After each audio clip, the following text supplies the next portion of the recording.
Good morning all of you. तो आज हम बात करते हैं क्लास 10th की economics lesson 4 globalisations and the Indian economy. इसमें आपका टॉपिक है ट्रेड बैरियर। इससे पहले हम थर्ड वीडियो कर चुके हैं। लेसन का 4th वीडियो है। चूँकि हमने कल वीडियो बना रहे थे तो उसमें कुछ बीच का पॉइंट्स समय के अभाव में नेम ने छोड़ दी थी। तो मेन टॉपिक था आपका liberalization of foreign trade and the foreign investment policy. यानी कि हम लोग पढ़े थे फॉरेन ट्रेड में लिबरलाइजेशन, आप कितना लिबर होते हैं, आप कितना उदार होते हैं फॉरेन ट्रेड के प्रति या फॉरेन इन्वेस्टमेंट पॉलिसी के प्रति।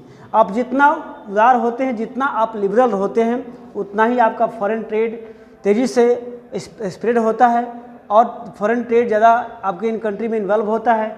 लेकिन जितना ही आप उसमें लिबरल नहीं होते हैं, जितना ही आप स्ट्रिक्ट होते हैं, आपके फॉरेन ट्रेड का जो प्रक्रिया है, जो प्रोसेस है, वो स्लो हो जाता है। यानी कि फॉरेन ट्रेड का प्रोसेस हम लोग मेनली पढ़ रहे हैं टॉपिक ऑफ द ग्लोबलाइजेशन, यानी किस तरह से एक कंट्री दूसरे कंट्री के कंटेक्ट में आ रहे हैं। उसमें एक टॉपिक था liberalization of the foreign trade and the investment foreign investment policy. तो यहाँ पर एक बात आती थी ट्रेड बैरियर की, जिसे मैंने कल चर्चा किया था पिछले वीडियो में। आप भी देख सकते हैं कि trade barrier as a breaker, as a barrier work करता है। जिस तरह से हम बाइक की ब्रेक लगाते हैं तो स्पीड कम हो जाती है, जैसे ही ब्रेक छोड़ते हैं तो क्या होती है, इसकी स्पीड बढ़ जाती है। उसी प्रकार अगर ट्रेड बैरियर को हम टाइट करते हैं, ट्रेड बैरियर को लगाते हैं, इम्पोज करते हैं, तो आपके जो फॉरेन इन्वेस्टमेंट है या फॉरेन ट्रेड है, इसकी जो प्रोसेस है वो क्या हो जाती है, स्लो हो जाती है। ओके।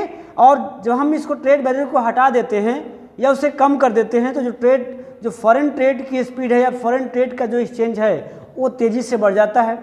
तो एक तरह से कह सकते हैं कि बैरियर, ट्रेड बैरियर जो है फॉरेन ट्रेड और फॉरेन इन्वेस्टमेंट को कंट्रोल करने का काम करता है, इसकी स्पीड को कंट्रोल करने का काम करता है क्या, ट्रेड बैरियर। अब ट्रेड बैरियर होता क्या है, हम कितने तरीकों से ट्रेड बैरियर लगा सकते हैं, यानी कि ट्रेड को रोकने के लिए, ट्रेड की स्पीड को स्लो करने के लिए या उसे कंट्रोल करने के लिए, उसके इन्फ्लुएंस को हम क्या क्या चीज़ कर सकते हैं एज अ ट्रेड बैरियर, हम आज इस टॉपिक में देखने वाले हैं। आइए हम देखते हैं। तो टैक्स ऑन इम्पोज, बेटा अगर आपके पास बुक अवेलेबल है इकोनॉमिक्स का तो आप पेज नंबर 64 को ओपन कर सकते हैं, ताकि आप लाइन बाय लाइन उसको देख सकें, इजीली समझ सकें। आइए देखते हैं ट्रेड बैरियर के बारे में। तो tax on imports is an example of trade barrier. That means किसी चीज़ पे इम्पोर्ट या एक्सपोर्ट पर टैक्स लगाना एक एग्जाम्पल है आपका ट्रेड बैरियर का, जिससे स्पीड को रोकना, गति को रोकना। ठीक है। तो अगर हम व्यापार की बात करें, ट्रेडिंग सिस्टम की बात करें, तो उसमें जैसे जितना हम अगर ट्रेड बैरियर अधिक लगाते हैं, जितना हम टैक्स अधिक लगाते हैं, उतना ही क्या होगा, आपकी टैक्स की जो स्पीड है वो कम हो जाएगा। तो टैक्स बढ़ाना या इम्पोज करना ये क्या काम करता है, ट्रेड बैरियर का। देखते हैं आगे। It is called a barrier because some restrictions has been set up. इनसे बैरियर इसलिए बोलते हैं कि इसमें कुछ इंस्ट्रक्शंस जो हैं लगाया जाता है, जिससे आपको ट्रेडिंग सिस्टम में समस्याएं बढ़ जाती है, ट्रेडिंग सिस्टम में टैक्स बढ़ जाती है। जैसे यहाँ पर क्या है, government can use trade barrier to increase और decrease, regulate foreign trade and decide what kinds of good and how much of each should come into country.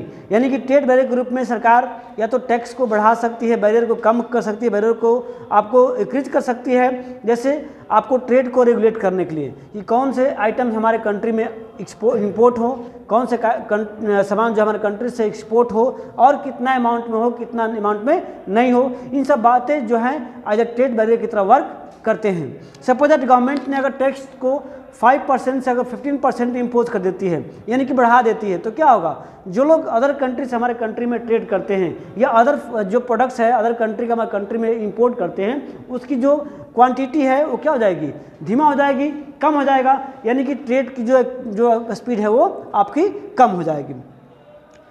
आगे बात करते हैं। The Indian government after the independence, हमारी जो भारतीय government ने आज़ादी के बाद इस तरह की वर्क की थी, had put barrier to foreign trade and foreign investment।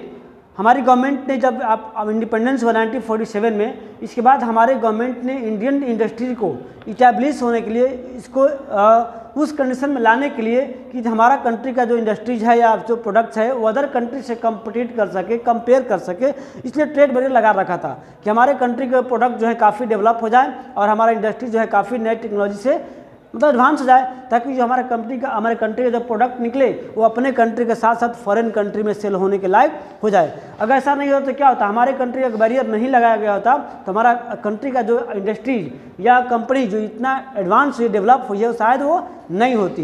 क्योंकि यहाँ पर फॉरेन कंट्री के प्रोडक्ट्स आते, सेल होते, वो काफ़ी सस्ते होते हमारे कंट्री की अपेक्षा, तो लोग उसी को लाइक करते, उसी को परचेज करते और हमारे कंट्री के प्रोडक्ट को परचेज नहीं करते। जिससे क्या होता है कि हमारे कंट्री का प्रोडक्ट सेल नहीं होता तो कंट्री का जो डेवलपमेंट है वो नहीं होता। आज हम जहाँ के होते वहीं पर रुके रहते। लेकिन इनिशियल पीरियड में, स्टार्टिंग पीरियड में आफ्टर इंडिपेंडेंस हमारे गवर्नमेंट ने ट्रेड बैरियर लगा रखा था ताकि अपने कंट्री का जो डेवलपमेंट हो सके वो अधिक से अधिक हो सके। This was the considered necessary to protect the producer within the country and from the foreign competition. Industries were just coming up in 1950 to 1960. The competition from imports as a stage would not have allowed these industries to come up. Only this India allowed only important essential item such as the machinery, fertilizers, petroleum etc. यानी कि starting period में उसी चीज़ों को allow किया गया हमारे country में इंपोर्ट करने के लिए जो बिल्कुल ही नेसेसरी था, जो हमारे कंट्री में प्रोडक्शन जिसकी नहीं होती थी। Okay, note that all developed countries during the earlier stage of development have given protections to domestic products producers through a variety of means. यानी कि हम किसी भी कंट्री की बात करें जो आज डेवलप्ड कंट्री है, वो स्टार्टिंग जब डेवलपिंग कर रहा होता है उस एज में देखा गया कि सभी कंट्री ने अपने यहाँ बैरियर लगा रखा था ताकि उसकी जो इंडस्ट्रीज है, उसका जो कंट्री है, इस मामले में डेवलप कर जाए। ठीक है, starting around 1991 some far reaching change in the policy were made in India. या 1991 के बाद हमारे कंट्री में कुछ पॉलिसियों को चेंज किया, जैसे government decide that the time had come for Indian producers to compete with other या प्रोड्यूसर्स अराउंड द वर्ल्ड या अराउंड द ग्लोब। जैसे 1991 में, 91 से पहले हमारे कंट्री में ट्रेड बैरियर लगाया जा रहा था, मतलब कोई भी चीज़ है बहुत कम ही इंपोर्ट होगी हमारे कंट्री से या हमारे कंट्री में कम आएंगी।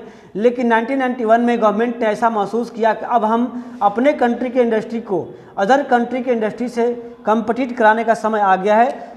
तो अब हम जब इसको ट्रेड बैरियर ओपन नहीं करेंगे या क्लोज नहीं करेंगे, मतलब उसको ढीला नहीं करेंगे, तब तक हमारे कंट्री का इंडस्ट्री जो है वो पुराने पारंपरिक ढंग से, पुराने पारंपरिक जो टेक्नोलॉजी से ही प्रोडक्शन करेंगे, जो कि अदर कंट्री की अपेक्षा जो क्या हैं काफ़ी बिलो रहेंगे, बैक रहेंगे। इसलिए अब कंपटीशन करने के लिए भाई आप भी कंपटीशन करो फॉरेन ट्रेड से। जैसे फॉरेन ट्रेडर्स हमारे कंट्री में आने के लिए जो है इच्छा रखते हैं, उसी प्रकार आप इतना अपनी क्वालिटी को इम्प्रूव करो कि आपकी जो प्रोडक्ट्स मटेरियल्स है वो अदर कंट्री के लोग लेने के लिए क्या हो, मतलब इच्छा रखें, ताकि आप अपनी क्वालिटी को इम्प्रूव करो। इसलिए गवर्नमेंट ने थोड़ा ट्रेड बैरियर को लूज की। It fail that competitions would improve the performance of producers within the countries since they would have to improve their quality. यानी गवर्नमेंट ने ऐसा महसूस किया कि कंपटीशन अगर होगा तो क्या होगा, हमारे कंपनी का जो परफॉर्मेंस है, हमारे कंट्री के जो प्रोड्यूसर्स के जो परफॉर्मेंस है वो भी क्या होगा, वर्ल्ड लेवल पे उसकी क्वालिटी और ज़्यादा इम्प्रूव होगी। This decision was supported by powerful international organization. और ये डिसीजन जो है सपोर्ट किया गया जो इंटरनेशनल पावरफुल संस्थाएं होती हैं, इसको बोलते हैं WTO, वर्ल्ड ट्रेड ऑर्गेनाइजेशन। उन्होंने सजेस्ट किया कि भाई अगर आप अपने कंट्री में प्रोटेक्शन लगा रखोगे तो आपकी कंट्री का डेवलपमेंट नहीं होगा, आपके इंडस्ट्री का डेवलपमेंट नहीं होगा। लेकिन जब आप अपने कंट्री से ट्रेड बैरियर को लूज करोगे, हटाओगे, तो आपकी कंट्री जो है अदर कंट्री के प्रोड्यूसर से कम्पीट करेगी, तो आपकी क्वालिटी क्या होगी, इम्प्रूव होगी। ओके, जहाँ पर एक बात आती है, 10 barrier on foreign trade and foreign investment were removed to a large extent. इस प्रकार जो है बैरियर जो था फॉरेन ट्रेड पर या फॉरेन इन्वेस्टमेंट पे वो काफ़ी ज़्यादा, मतलब उसको हटाने का प्रयास किया गया। This meant the goods could be imported and exported easily and also foreign companies could set up the factories and offices here। इसका मतलब क्या है कि अगर हम ट्रेड बैरियर को लॉस करते हैं, हटाते हैं, तो क्या होगा, अधिक से अधिक सामान हमारे कंट्री से बाहर जाएगा और बाहर की कंट्री के प्रोड्यूस हमारे कंट्री में आएंगे, तो क्या होगा, 2 फायदे होंगे। एक तो पहला फ़ायदा होगा कि हमारे कंट्री के लोगों के पास चॉइस ऑफ ऑप्शन ज़्यादा हो जाएंगे, हम जो अच्छी क्वालिटी की होगी उसको हम परचेज करेंगे, या फिर हमारी कंट्री के जो प्रोड्यूसर्स हैं उन्हें भी एक बेनिफिट होगा कि उनको भी अदर्स मार्केट मिलेगा, अपने कंट्री के अलावा दूसरे कंट्री में सामान को वो परचेज सेल कर सकते हैं। दोनों को बेनिफिट है, हमारे यहाँ कंज्यूमर को बेनिफिट है कि हाँ अपने कंट्री के अलावा अदर कंट्री के प्रोडक्ट्स को परचेज कर सकते हैं, चॉइस ऑफ ऑप्शन ज़्यादा बढ़ जाएगा, और हमारे कंट्री के जो प्रोड्यूसर्स हैं उन्हें ये बेनिफिट होगा कि उन्हें अपने कंट्री के मार्केट के अलावा अदर कंट्री का मार्केट भी उनके लिए ओपन हो जाएगा कि आप अपने प्रोडक्ट्स को वहाँ भी ले जा करके सेल कर सको। लेकिन एक बात ये समझने वाली है कि अगर हम मान लो कि हमारे कंट्री का प्रोडक्ट जाता है अदर कंट्री में और हमारी क्वालिटी अदर कंट्री की अपेक्षा लो रहती है, तो वहाँ आपकी प्रोडक्शन जो प्रोड्यूस है वो सेल नहीं होगा। तो हमारे कंट्री के जो इंडस्ट्रियलिस्ट है वो क्या करेंगे, अपनी क्वालिटी को और इम्प्रूव करने का प्रयास करेंगे, अच्छी से अच्छी क्वालिटी देने का प्रयास करेंगे, ताकि अपने कंट्री के कंज्यूमर के साथ साथ फॉरेन कंट्री कंज्यूमर भी उसको माल को प्रोड्यूस मतलब परचेज कर सकें। तो यहाँ दोनों को बेनिफिट होता है। इस प्रकार से हम बात कर सकते हैं, यानी कि क्या होगा, इस तरह से करने का जो लोगों में कंटेक्ट होना है other country to other country, तो क्या होगा, और चांसेस ज़्यादा बढ़ जाएंगे, यानी कि लोग अदर कंट्री का और नज़दीक में आएंगे। यानी क्या होगा, the process of the globalization is very fast होगा, यानी जो प्रोसेस इसका है और तेज़ी से होगा। कब, जब ट्रेड बैरियर कम होगा। तो आगे बात करते हैं, यानी कि लिबरलाइजेशन, जब जितना हम लिबर होंगे, जितना हम लिबरल होंगे, उतना ही हम टैक्स को मतलब कम करेंगे, बैरियर को कम करेंगे, और जितना बैरियर कम करेंगे उतना ही हमारा ट्रेडिंग एक्टिविटी क्या होगा, ज़्यादा इंक्रीज होगा।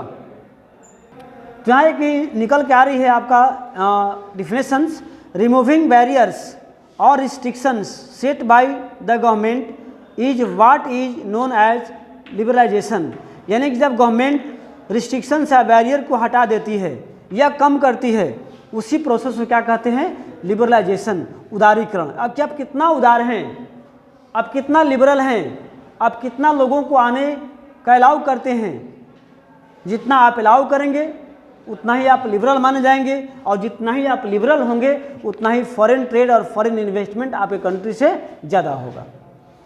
बात समझेगा आप लोग। तो यहाँ पर एक बात आ रही है सामने, with liberalization of trade business are allowed to make decisions freely about what they wish to import और एक्सपोर्ट, यानी कहने मतलब है कि जितना आप लिबरल रहेंगे ट्रेड के माध्यम से, तो जो ट्रेडर्स हैं वो बिल्कुल, या बिजनेसमैन है वो बिल्कुल अलाउड होंगे कि अपने से फ्री डिसीजंस लेंगे कि किस चीज़ का इंपोर्ट करेंगे, किस चीज़ का एक्सपोर्ट करेंगे और कितना अमाउंट में करेंगे। जितना आप लिबरल होंगे उतना ही क्या होगा, फॉरेन ट्रेड और फॉरेन इन्वेस्टमेंट तेज़ी से इंक्रीज होगा। Okay, the government impose much less restrictions than before and is therefore said to be more liberal, यानी कि गवर्नमेंट जितने ही रिस्ट्रिक्शंस कम करती हैं, जितना ही बाउंडेशन कम करती हैं, उतना ही उस कंट्री को क्या माना जाता है, लिबरल माना जाता है। तो आप मेरे ख्याल समझ गए होंगे कि लिबरल मतलब होता क्या है और ट्रेड बैरियर जो है क्या करता है। यानी कि लिबरल कितना हम जो है छूट देते हैं, कितना हम लोगों को आने के लिए अलाउ करते हैं, उसी प्रोसेस को क्या बोलते हैं, लिबरलाइजेशन।